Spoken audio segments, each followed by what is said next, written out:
Hello everyone, today I'm going to talk about the Calathea White Fusion. Now I do find that in general, Calatheas tend to be very dramatic plants, but they are so beautiful if you are able to keep them healthy. The leaves are absolutely stunning. This one in particular, one person described it as, it almost looked like the green, white, and lilac looked like brush strokes, and it was like it was painted on. This one I do find kind of at the top of the list of more difficult Calatheas to take care of. All Calatheas we know are difficult to take care of, but if you give it the right conditions, it can thrive. And so I want to go over 3 of the most important things, and I'll get into other things after that. Number 1, spider mite control.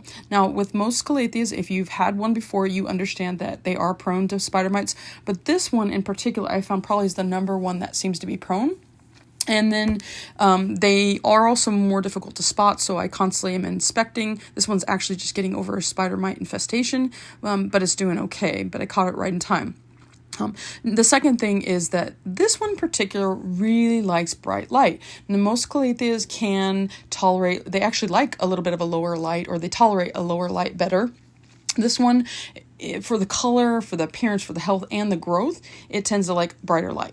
And the third thing is all Calatheas tend to like high humidity, but this one in particular, it likes at least 85% and higher, and it will tell you, it will show you if it's not happy. You see some browning of the tips. I think this was one day that I actually set it out with the rest of my plants when it was under 85%, and that's where the browning of the tips came from. So they're very dramatic when it comes to that.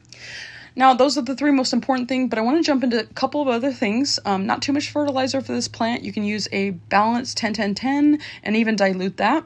I may even try some fish emulsion, as someone said that worked really well for Calatheas in general. I went to one site and found a great soil mix. I haven't tried it yet, but I'm thinking about it. But they said to use 6 parts of orchid bark or clay pebbles, 4 parts of cocoa coir, 4 parts of perlite, 2 parts of pumice, and just a little bit of a sphagnum moss. So I might try that to see how that works. They do like well-draining soil, but I found that they're pretty tolerant and forgiving of a little bit of soggier soil, even though they don't necessarily like that, but they are more forgiving. They tend to be very dramatic as far as temperature and humidity. And the temperature, usually they like to be between 60 and 80 Fahrenheit.